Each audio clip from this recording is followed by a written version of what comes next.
नमस्कार सभी को। तो कैसे हो? आशा करता हूँ समस्त होंगे आप सभी लोग। और एक आपके सामने अभी कोर्ट में जो सुनवाई चल रही है एसआई भर्ती को लेकर के, इस पे अपन चर्चा कर लेंगे। जैसा कि कल क्या हुआ था, आज क्या होने की संभावना है और सरकार का इस पे क्या स्टैंड है, वो मैंने पहले ही बताया था, लेकिन आपको आज एक्सप्लेन करके मैं अच्छी तरीके से बताऊंगा।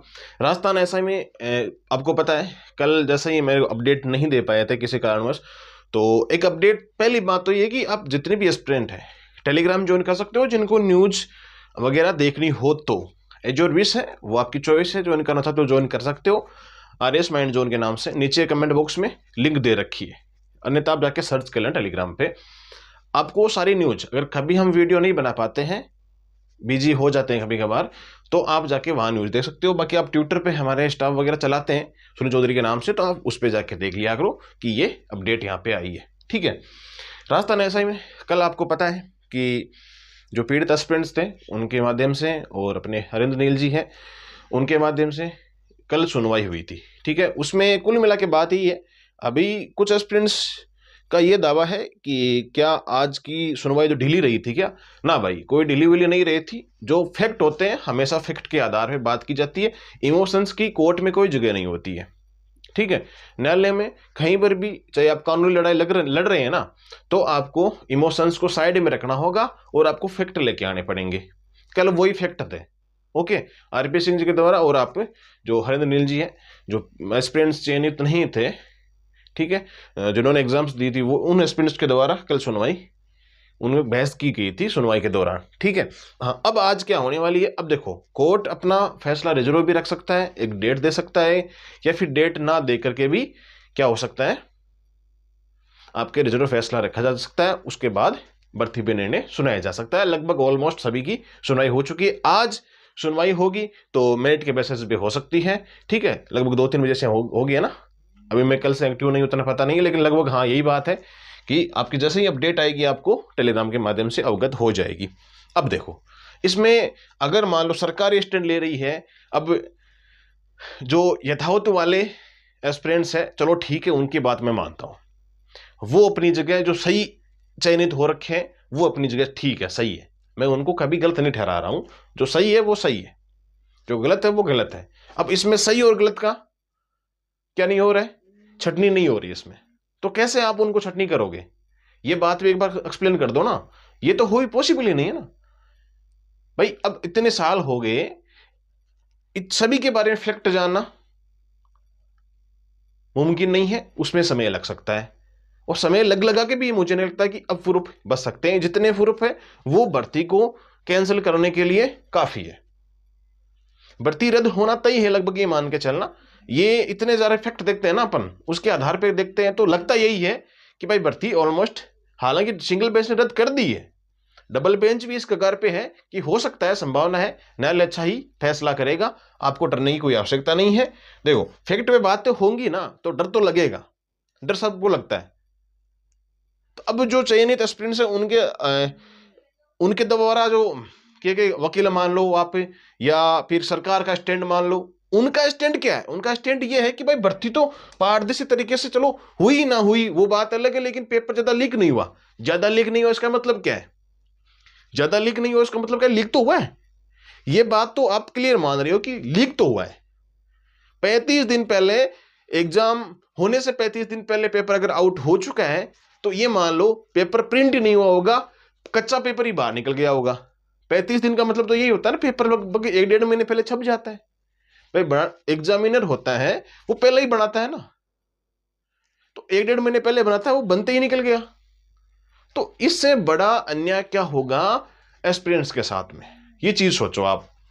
इतनी सारी, अगर ये चीजें गलत है तो दैनिक भास्कर पे मानहानि का मुकदमा ठोको फिर तो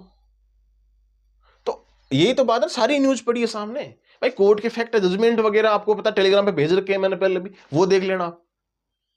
भाई चलो ये ठीक है न्यूज़पेपर की बातें, लेकिन जो जजमेंट है कोर्ट के वो तो कम से कम पढ़ो, उसकी तो बात चर्चा करो ना।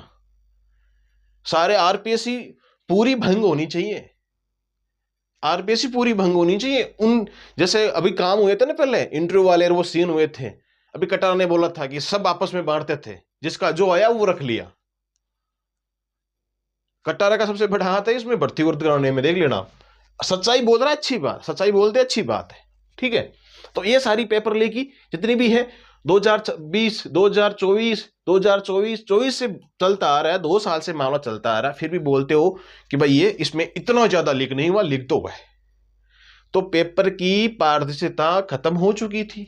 कल ये पूछा गया था कोर्ट में कि भाई भर्ती की जो पारदर्शिता वो खत्म हुई कि नहीं हुई, बेशक सी बात होगी थी, ठीक है। तो सुनवाई के दौरान यही बात मैं कह रहा हूं, आज जो बहस होगी आपको टेलीग्राम पे अवेलेबल करा जाएगी कि पक्ष का मतलब टारगेट क्या रह सकता है। भाई जितने भी आज मेट मैसेज पे होगी, जैसे भी होगी, वो अपडेट्स आपको टेलीग्राम के माध्यम से अवगत करा दी जाएगी, ठीक है। अभी फिलहाल में मामला आपको पता है, छोटी सी बात बता दूं मैं बीच में कि भाई अभी शायद ग्रुप डी का उसका दिल्ली पुलिस का रिजल्ट, वो उसकी आंसर क्या आई थी, नंबर देखे आपने कितने खतरनाक नंबर थे, जीडी में देखे आपने कितने खतरनाक नंबर थे। तो कुल मिला के और इतनी इंफॉर्मेशन मेरे पास भी आ चुकी है कि भाई मार्कशीट भी लोगों ने मार्कशीट भी चेंज कर ली अपनी, जिनकी ओवर एज हो चुके थे ना वो, उन्होंने अपनी मार्कशीट भी चेंज कर ली है। ऐसे तथ्य भी मेरे सामने है, बिल्कुल रखूंगा मैं।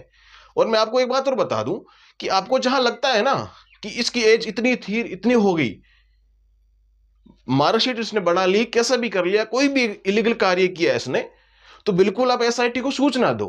आपकी जो प्राइवेसी है ना वो हिडन रखी जाती है मेरे दोस्त, बिल्कुल हिडन रखी जाती है। एसओजी को रिपोर्ट दो रास्ता में हो, सेंटर में ऐसा कुछ हो रहा है तो एसआईटी को दो, ब्यूरोक्रेसी को आपको देना चाहिए ना भाई। कमर सबकी तोड़नी है, एक बार चाहे को भी मान लो आप, कोई ज्वाइन कर ले ना, उसके बाद उसकी कमर तोड़ो, मजा तब आता है। चाहे उसने फर्जी मार्कशीट बनाई है, या फिर उसने चाहे ऑनलाइन एग्जाम हुई है तो उसने फर्जीवाड़ा किया है, उन चीजों का प्रूफ मिल जाता है, आराम से मिल जाता है भाई। हम तो ठहरे देखो, साइबर वाले कैसे ना कैसे करते ही हैं, लीगल करते ही, लीगल करते नहीं। सीधी बात यही है, थोड़ा बहुत एक्सपीरियंस है, और जिनको नहीं पता है तो बिल्कुल लो एक्सपीरियंस आप। और आजकल तो आपको पता है ऑनलाइन के जमाने में हर चीजें ऑनलाइन मिल जाती है, जो भी आप चेक करना चाहते हो सब कुछ मिल जाता है आपको। लगभग चीजें प्राइवेसी की जो चीजें होती है वो तो नहीं मिलती है, लेकिन जिनके बारे में आप जानना चाहते हो आराम से जान सकते हो, कोई दिक्कत नहीं है। तो शिकायत करना सीखो, कमर तोड़ना सीखो लोगों की, जो फर्जीवाड़ा करते हैं उनकी, जो बुढ़ाऊ हो गए ना उनकी भी शिकायत करना सीखो कि भाई 3-3, 4-4 बार तुम मार्कशीट बना रहे हो, 10वीं की वैसे कर रहे हो, 12वीं की बना रहे हो, आधार कार्ड में चेंज कर रहे हो, सब कुछ चेंज कर रहे हो।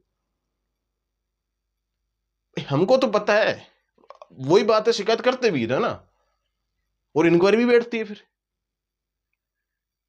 ठीक है। तो ये बात है, शिकायत करना सीखो। और ऐसा ही भर्ती में भी ऐसा ही हो रहा है। ये ऑफलाइन पेपर हुआ था, तो ऑफलाइन पेपर में भी 35 दिन पहले पेपर आउट हो चुका था भाई, अपने चाहिए तो के पास चला गया था पेपर, तो ठीक है। तो ये सारी तमाम बातें हैं। तो कोर्ट में सरकार का दावा है कि ऐसा ही भर्ती रद्द करना गलत होगा भाई, पहले चुनाव से पहले तो रद्द करना सही था, अब गलत हो रहा है तुम्हारे। सारी कड़ियां आपस में जुड़ी हुई है, ठीक है। तो ऐसा ही भर्ती का जो भी अपडेट आएगी आगे फैसला रिजर्व रखा जा सकता है सुनवाई में। जो कल की सुनवाई थी मैंने बता दिया, आज की सुनवाई होगी वो आगे आपको और अपडेट के साथ में दे दिया करेंगे, ठीक है मेरे मित्र। खैर मिलेंगे अपन नेक्स्ट वीडियो में,